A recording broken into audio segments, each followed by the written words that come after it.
Hello friends, मैं हूं अभिशांक और हम पढ़ रहे थे स्टैटिस्टिकल प्रोसेस कंट्रोल और एसपीसी की सीरीज़ में। दोस्तों ये हमारा सेकंड लेक्चर है। इसमें हम प्रोसेस क्या होता है ये समझेंगे। दोस्तों प्रोसेस की डेफिनीशन देखें तो ये एक एक्टिविटी है या फिर सेट ऑफ एक्टिविटीज़ है जो कि कुछ रिसोर्सेज को यूज़ करती है और इनपुट को आउटपुट में कन्वर्ट करती है। तो दोस्तों इस ग्राफ से या फिर इस चार्ट से आप समझ सकते हो कि प्रोसेस क्या होता है। इस एक्टिविटी में कुछ इनपुट जा रहे हैं और ये आउटपुट जनरेट कर रहा है।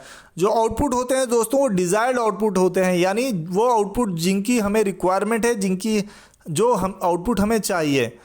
और इनपुट दोस्तों किसी और प्रोसेस का आउटपुट होगा, यानी हमारे यहाँ पे जो रॉ मटेरियल आ रहा है वो एज ए इनपुट यूज़ हो रहा है दोस्तों हमारे प्रोसेस में।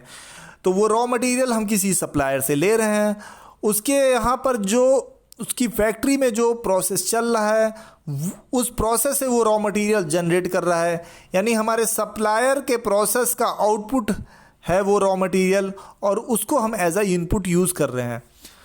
तो आपको समझ में आ गया होगा जो हमारा इनपुट है वो किसी अदर प्रोसेस का आउटपुट होता है दोस्तों। और इनपुट में दोस्तों कई जगह बोला जाता है कि 5M होते हैं, man, material, machine, method, mother nature.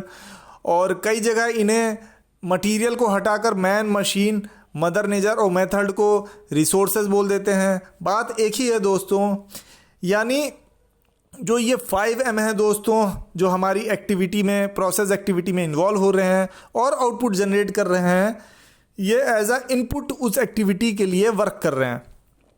तो इनको इस तरह से सेट करना है, इनको आपस में इस तरह से ऑर्गेनाइज करना है, इनको इस तरह से सिंक्रोनाइज करना है दोस्तों कि ये बेस्ट क्वालिटी का आउटपुट जनरेट करें। और इसमें एसपीसी का बहुत बड़ा रोल होता है दोस्तों। एसपीसी से हम ऑप्टिमम क्वालिटी का आउटपुट जनरेट करने के लिए कैपेबल हो जाते हैं। और वो कैपेबिलिटी तब आती है दोस्तों जब इन 5M को हम स्टैंडर्डाइज करते हैं, यानी बेस्ट मैन इन्वॉल्व होगा मशीन चलाने के लिए या फिर इंस्पेक्शन करने के लिए, बेस्ट मटेरियल इन्वॉल्व होगा यानी बेस्ट स्टैंडर्ड मटेरियल इन्वॉल्व होगा प्रोसेस में जो यूज़ होगा, जो मेथड होगा वो प्रॉपरली वैलिडेटेड होगा और बेस्ट होगा, उसमें एरर होने के चांसेस बिल्कुल कम होंगे। जो हमारा मदर नेचर है यानी फिर इन्वायरमेंट है वो भी उसमें उस तरह से होगा कि प्रोसेस से उस पर कोई इफ़ेक्ट नहीं होगा। मान लीजिए दोस्तों हम प्लास्टिक प्रोडक्शन प्रोसेस में हैं तो वहाँ पर अगर ज़्यादा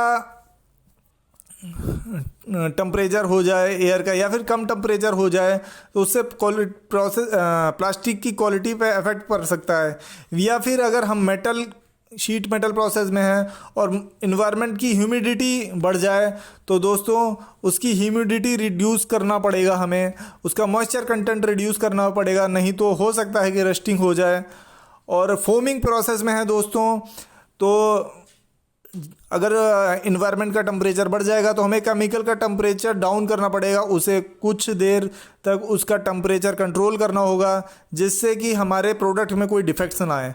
मशीन जो है मशीन कैपेबिलिटी टेस्ट करना चाहिए हमें दोस्तों और ये देखना चाहिए कि मशीन में कोई एरर तो नहीं है और मशीन प्रॉपरली वैलिडेट करके हमें तब उसे गो अहेड देने के बाद उसे प्रोसेस में इन्वॉल्व करना चाहिए। अगर मशीन में कोई प्रॉब्लम है, उसमें कोई वेरिएशन है तो उससे वो वेरिएशन हमारे प्रोसेस में भी आ जाएगा।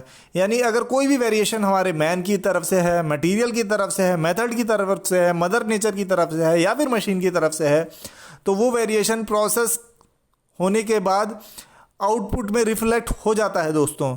तो इन 5M को हम इस तरह से स्टैंडर्डाइज करते हैं, इनको प्रॉपरली प्रिसाइज रखते हैं दोस्तों।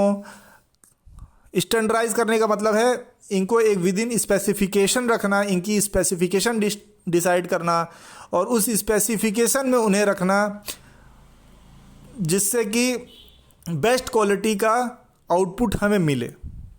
तो आई होप दोस्तों प्रोसेस क्या होता है आपको समझ में आ गया होगा और ये लेक्चर यहीं तक था दोस्तों और आपको ये लेक्चर पसंद आया होगा। अगले लेक्चर में हम एसपीसी का एक नया टॉपिक लेकर आएंगे दोस्तों।